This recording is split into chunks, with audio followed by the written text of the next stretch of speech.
I'm standing in the Fruit and Spice Park down in Redland, Florida, around Homestead. And for those of you who think you can't grow anything in South Florida, what is wrong with you?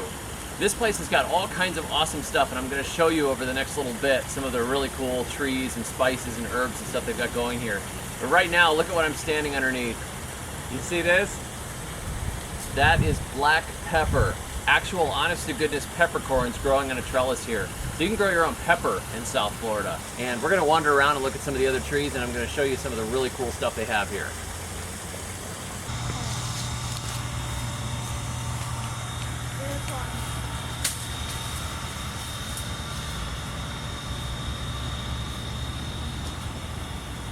This is the ice cream bean tree, which is a nitrogen fixer. It's one of the ones that Jeff Lawton recommends in his Establishing a Food Forest, the permaculture way. It has edible fruit. It also fixes nitrogen. It's a leguminous tree, and it establishes a very fast canopy. Very cool. First time I've seen one in person.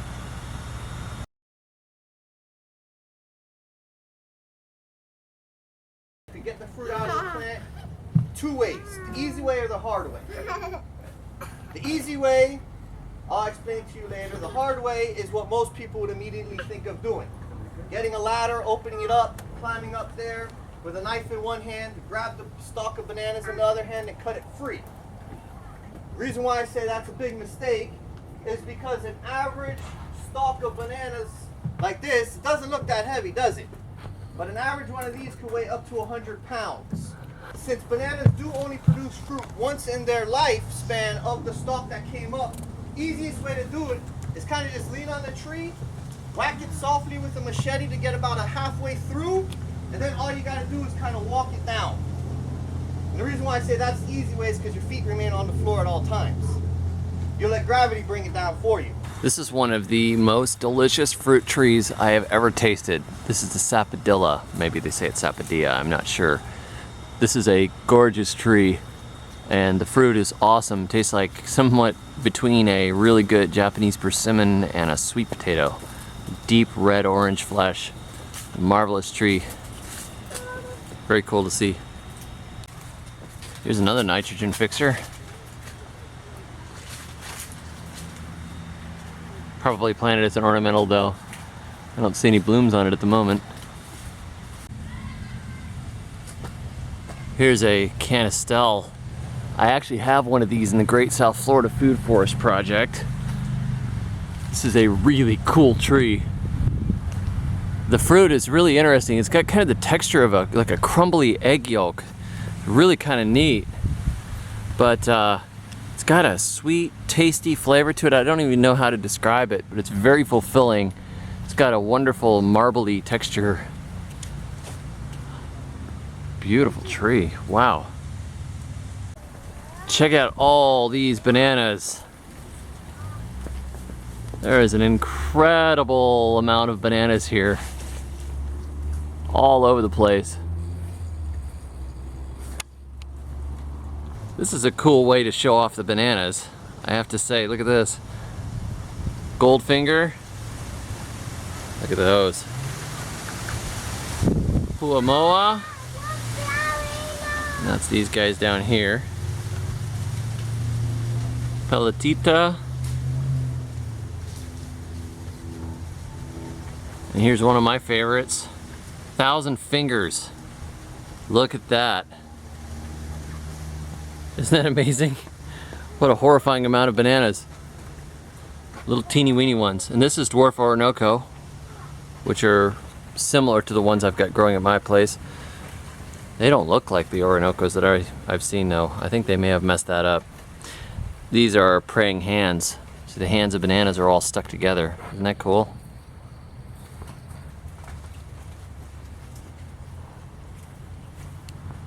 Check this out. These are the blooms of a cannonball tree,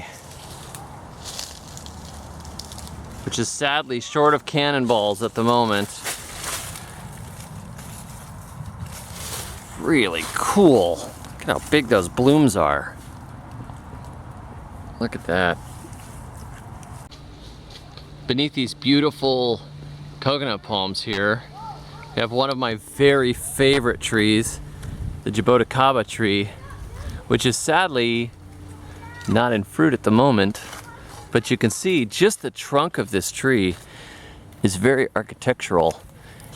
And when they do decide to fruit, you can see they're starting to bloom. They actually fruit directly out of the trunks. See the little blooms? They'll bloom all over the trunk, and then the fruits will form out of those blooms, and they taste a lot like a grape. They're very nice. Kind of grape mixed with cotton candy, I think. Here's some jaboticaba that are fruiting. See those little fruits? They'll turn usually purple-black. Look at those beautiful blooms. Very cool. Oh, check it out. Under very protected conditions, cocoa.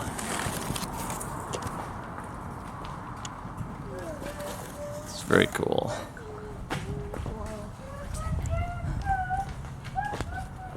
And what is this?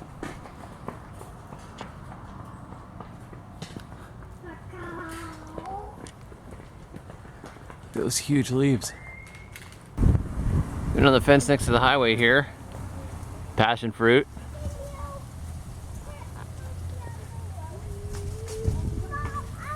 Here's one of my very favorite trees. I guess almost all trees are my favorite, but this is a tamarind.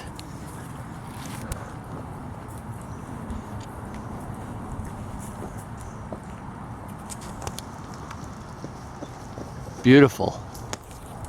Up here, look at all the tamarind fruit. See that? Fantastic. Fresh eating or for making sauces and all kinds of other things. This here is one of the tastiest fruits. It just fell off in my hand somewhere. This is the Jamaican cherry. It tastes to me like a combination of popcorn, caramel corn, and cotton candy. Totally delicious. I also call it strawberry tree because the blooms kind of look like a strawberry bloom. This is allspice. You might have that in your cabinet. Why not plant it in your backyard? Look at this. This looks just like chaya. He gave it another name. He didn't call it chaya or Mexican tree spinach, so I don't know, but it's the size of a tree. It's marvelous and edible, cooked just like chaya. It's definitely something in the spurge family, if not exactly chaya. Wow.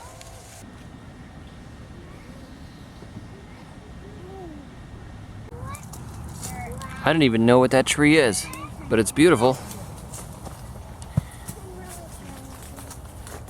Check this out. Variegated pineapples. Actual fruiting pineapple variety.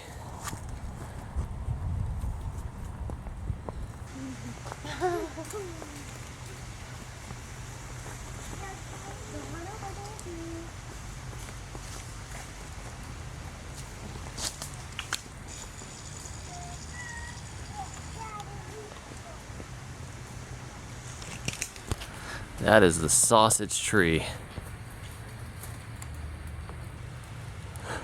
That's just outrageous. Sausages.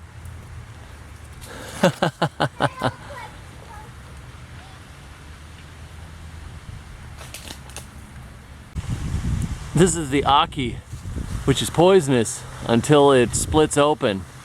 If you eat it before that, you can kill yourself. It's an absolutely beautiful tree. As you see, they've marked it well here.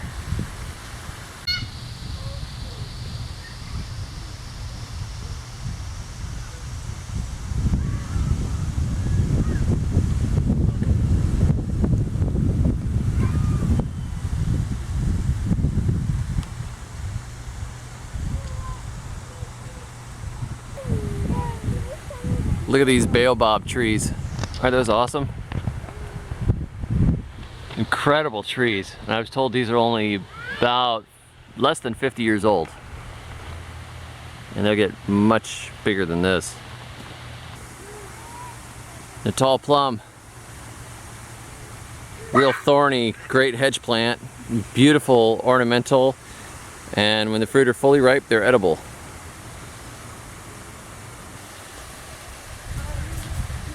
These are Monstera deliciosa. Right alongside the lake with some coconuts. It's fantastic. Florida's one of the best places in the world to garden and one of the most beautiful states. I would say the most beautiful. This is one of my most favorite fruits in the entire world. I would say the most favorite. This is the chocolate pudding fruit, also known as the black sapote.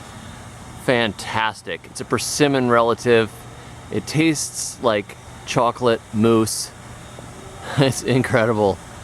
These are about ripe. I mean, looks like they're about time for them to be picked. They pick them green and then you put them on the counter until they darken up, and the inside of it's just like chocolate mousse. It's incredible. We only saw a fraction of what there is to see at the Fruit and Spice Park. We went on a tour, we went around, and we saw all kinds of trees, and there's only some of it on film.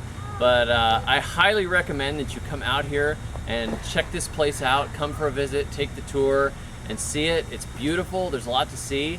And also, share my videos, like, subscribe, and thank you so much for joining me, and I'll see you at thesurvivalgardener.com.